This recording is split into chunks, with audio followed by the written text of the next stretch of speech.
시간이 이제 간단하게 하겠습니다. 말씀 한 구절 보고 간단합시다.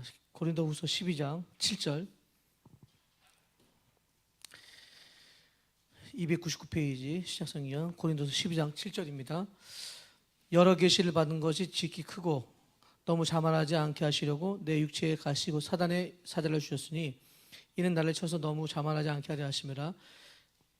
이것이 내게서 떠나가게 하기 위하여 내가 3번 죽게 한 거였더니 나의 이르시기를 내 은혜가 네게 족하도다. 이는 내 능력이 약한 데서 온전하심이라 하신지라. 그러므로 도리어 그 기뻐함으로 나 여러 약한 것들에 대하여 자랑하리니 이는 그리스도의 능력이 내게 머물게 하려 함이라. 아멘.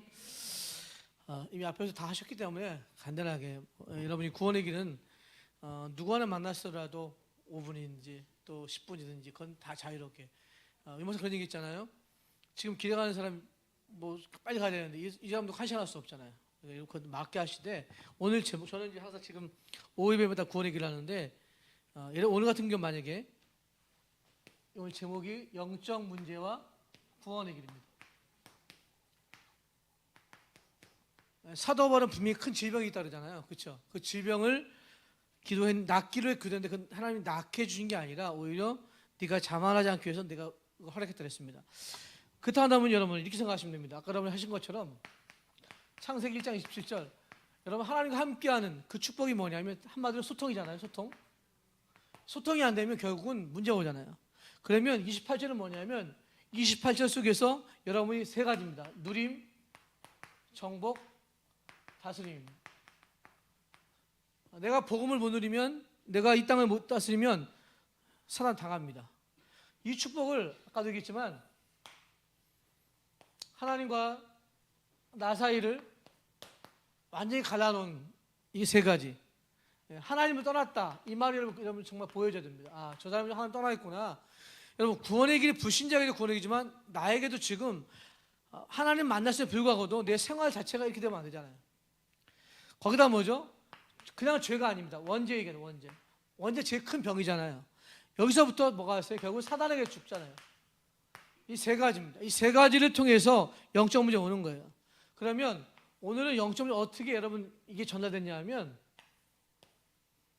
첫 번째입니다. 출생부터 여러분 출생부터 뭡니까? 요한복음 8장 4절 보니까 출생부터 완전 그냥 영적 문제가 아니라 근원적인 영적 문제. 그렇죠? 영적 문제. 출생부터 그래요. 너희 알막에 낳았다. 이게 플러스 해가지고요. 두 번째로 가정 가문입니다. 가정 가문에 어떤 영적 문제가 왔냐면 출애굽기 20장 4절 5절 우상 숭배가 이어졌잖아요. 이 우상 숭배가 바로 쉽게 얘기하면 뭐죠? 배경적 영적 문제입니다. 그렇죠? 아까 권사님 얘기했지만 똑같아요. 저도 이런 배경에서 살았어요. 완전 우상 가문. 종갓집에다가 이렇게 쭉 살아왔어요. 아버지 술로 완전히 쓰러지면서 고대가 돌아가셨죠? 자 보세요. 우리 위에 바른 누님 간경하러 돌아가셨죠? 2년 전에. 내 막내 동생 1년 전에 간으로 죽었죠? 그 다음에 우리 큰 누님 누기릭병원 돌아가 죽었죠? 보세요. 얼마나 쭉 내려보세요. 이게 가문의 배경이라니까요. 우상숭배 배경. 끔찍하잖아요. 물론 다 예수 영접했지만 이게 다 전부 다 완전 이렇게 플러스된 겁니다. 자, 3번째로 그러다 보니까 이것이 어디에 연결되냐면요. 결국은 플러스 돼가지고 세상 문화까지 연결된 겁니다. 세상 문화. 결국은요. 이게 바로 여러분 잘 아시는 마태복음 11장 28절 이것이 수가 무거운 짐이에요. 여러분 세상 문화가 즐거운 게 아니라 그게 애들 짐이 돼버린 거예요. 이게 뭐냐면 이게 바로 애들한테 습관화된 영적 문제입니다. 애들이 그냥 게임하는 게 아니라니까요. 중독이 걸린 게 아니라 이렇게 쌓아온 거예요. 출생과 가문과 세상 문화에 점점 플러스 된 거예요. 이가 플러스 돼가 또 어떻게 합니까? 결국은 3까지도 어떻게 됐어요? 사도행전 8장 48절 3까지도 완전히 드러난 영적 문제. 이렇게 가다가 온 겁니다. 습관화 쌓여서 가죠. 그래서 여러분 남자 만나잖아요. 이성과 만나 결혼하잖아요. 전혀 이거 모르고 만났잖아요. 근데 보세요. 불신자 만나서 살아보세요. 그런 이혼하는 거예요. 그러니까 여러분, 근데 우리 복음 간 사람이 이걸 아니까 여러분 회복되는 거예요. 그렇죠? 이거 몰라보세요, 여러분. 맨날 싸우죠. 저랑 와이프는 전혀 안 맞아요. 오장 사람, 저 경상도 사람 달라요. 급하죠. 성격 급하죠. 굉장히 차분하거든요. 제 사건 터지면 굉장히 막 급하게 막 어떻게 하지? 근데 와이프는 기다려. 달라요. 그러니까 여러분, 이건 다른 애 때문에 사는 거예요. 똑같으면 잘 살 것 같아요? 못 살아요. 다르게 사는 거예요. 다섯 번째는 이게 플러스 돼가지고 어떻게 됩니까? 결국은 미래 문제까지도 왔어요. 어떻게 왔죠? 미래까지도. 결국은 누가복음 16장 19절 31절. 이것이 어떤 문제로 왔냐면 결국 이 문제가요, 완전 운명화된 영적 문제. 운명화돼 버렸어요. 그렇죠? 쌓여온 거라니까, 운명처럼. 거기다 여섯 번째는 뭐죠? 이것이 어떻게 되냐면 결국은 후대까지도 어떻게 됐죠? 마태복음 27장 25절 완전히 어떻게 왔습니까? 유산화된 영적 문제. 그렇죠? 이거 물려주는 거예요. 다른 거 물려준 게 아니에요. 여섯 가지. 이것이 플러스 돼가지고 계속 가는 겁니다. 그죠? 계속 이게 불신의 사이클이에요. 바꿔게 할게요. 그러면요, 믿는 자들도 만약에 복음으로 여러분 계속 이것이 회복이 안 되면 이렇게 쌓여가지고요, 근원으로 돌아가는 거예요. 매일 여러분 정말 이 구원의 길이 불신자에 나에게도 적용이 돼가지고 회복이 돼야 됩니다. 여러분 잘 하시는 거예요, 중요하게. 그럼 뭐지? 그래서 여러분 아까도 얘기했지만, 그래서 오늘도 여러분 다른 게 아니라 오늘도 우리에게 뭐가 필요해요? 그리스도가 필요합니다. 왜 그렇죠? 내 각인, 뿌리, 체질이 빠져나올 수 있겠어요? 못 빠져나와요. 여러분 복음을 다 알았다고 아는 게 아닙니다. 계속 붙잡아야 돼요, 여러분. 24시간. 여러분 복음을 쉬면 안 돼요. 계속 붙잡고 이걸 회복하고 계속 기도하며 이게 해야지. 다 되는 사람이 어디 있어요? 저는 아주 다락방하지만요, 아주 저는 조금밖에 모르는데요. 우리 저는 그래요. 저는 IQ가 짧아서. 여러분, 그래 여러분 이렇게 되어지면 두 번째는 치유가 되어집니다. 치유. 어떤 치유요? 정말 하나님이 나를 점점 하나씩 완성시켜 가는 단계예요. 성화 단계. 어려운 말로 여러분. 세 번째는 뭐죠? 이다 보니까 뭐죠? 결국 사단은 완전히 무릎 꿇습니다. 로마서 10장 20절. 그렇죠? 발 앞에 무릎 꿇어요. 뭐 하고 있으면요, 이거 알고 있으면 되잖아요. 그런 영적 문제, 배경적 영적 문제, 습관화된 영적 문제, 드러나고 운명으로, 이걸 여러분 알고 있으면, 그렇지. 그래서 오늘도 그리스도만 안전합니다. 그래서 여러분 이걸 아는 사람들은요, 결국은 뭐죠? 구원받게 돼 있어요. 그러면 우리가 해야 할 일이 뭔지입니까? 한 가지입니다. 고린도서 3장 16절. 너희가 하나님의 성전인 것과 하나님의 성령이 너희 안에 거하는 걸 알지 못하느냐. 쉽게 하면요, 구원의 감격이에요. 회복하셔야 됩니다. 매일매일 감격이요. 말씀만 들어도요, 내가 정말 각인되고 치유받아야 돼요. 여러분, 목사님의 설교가 감격스러워야 돼요.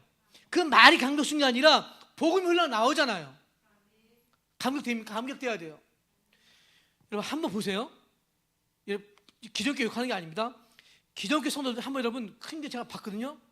막 눈물 흘려요. 왠지 아세요? 좋으니까.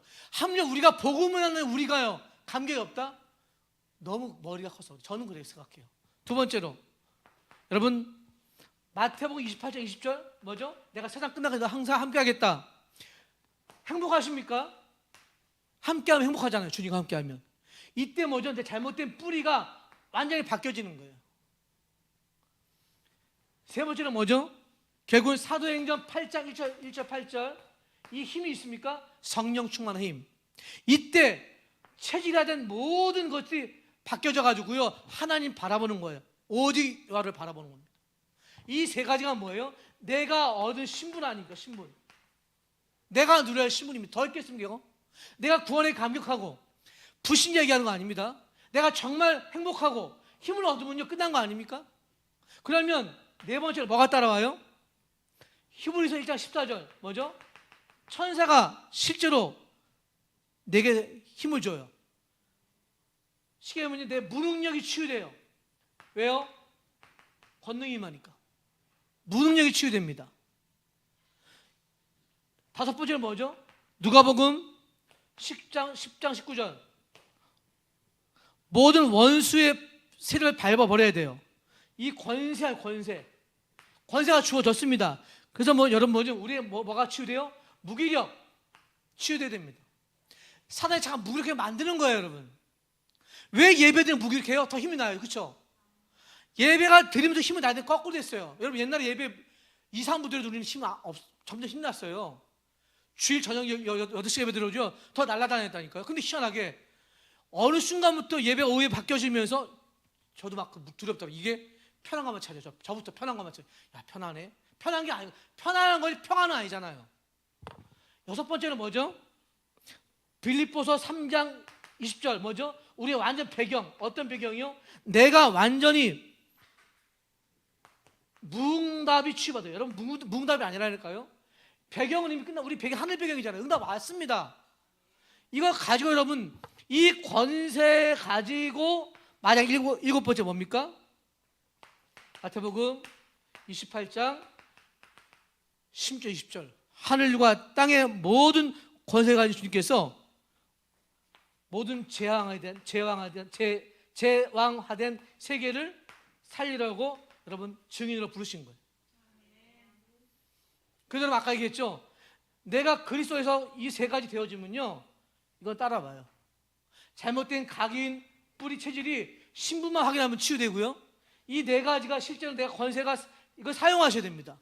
그래서 여러분 무기력이 아니라 무능력이 아니라 무응답이 아니라 이미 하늘과 땅의 권세 가지고 나가셔야 됩니다. 그러면 증인이 되어집니다.